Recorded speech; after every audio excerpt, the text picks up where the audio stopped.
Hello and welcome to Nonprofit Live TV. I'm Larry Brill. We're coming to you from Austin, Texas, the site of the Convio Summit 2009, a chance for nonprofit organizations to get together and find out some of the best practices to make it possible for them to do their job a little bit better. Joining me now is Jenny Lee. She's with the Oklahoma Medical Research Foundation. Thanks, Jenny, for being with us. I'm glad to be here. Let's start with the presentation that you gave yesterday. The whole point is to raise more money and reach out to more people. Tell us about the presentation and the message you had for the folks there. Great. Well, to reach out to more people, the first thing you have to do is have a bigger list, or a house file in Convio speak. Our campaign was to increase people on our house file, get people to interact with us, participate with us, and eventually, hopefully, become donors. And how did Convio help you in that matter? They provide the technology that helped us send our list, organize our list, and build our campaign. So how has technology changed in, say, the last 5 years? How's the foundation using it to be more effective? Oh gosh, 5 years ago we didn't have any way to communicate with people by email at all. Our data was very stale. Other than direct mail, we didn't have any way of reaching anyone.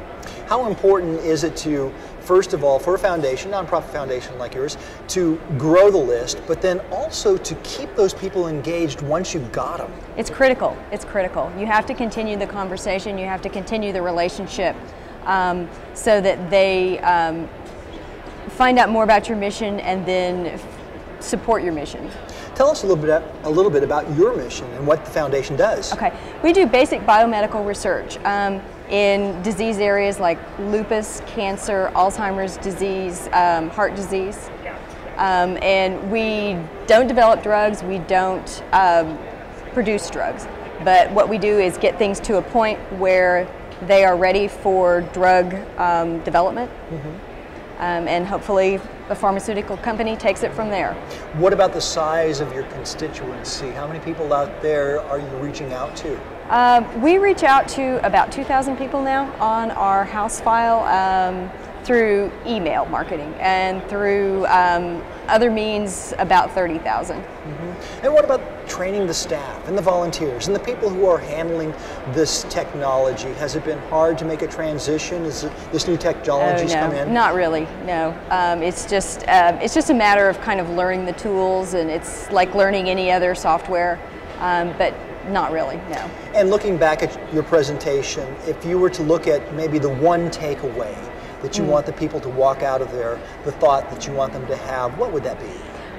It needs to be fun. If you're not having fun with what you do, then it's not fun on the other end. People are not engaged if you don't enjoy what you're doing and the messaging that you're creating. As an example, tell us about your campaign. You said that was lots of fun. Oh, we had a great time doing that. It was, the theme was Geek Chic. Science is cool, pass it on. And we did a series of postcards with nerds as the graphics.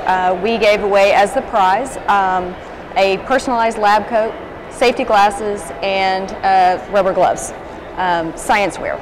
One last question. For the nonprofit that hasn't quite taken that step to the online fundraising and list growing, where would you suggest they start? What's the first thing they need to do? Or what's the thing they need to think about?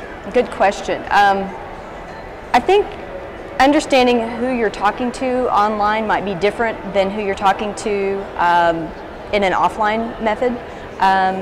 And to build that list any way that you possibly can, and any opportunity that you can, is crucial. It takes a little time, but it's really worth it, and it will pay off for you in the end. All right, Jenny, thank you for being with us. Thank you. All right.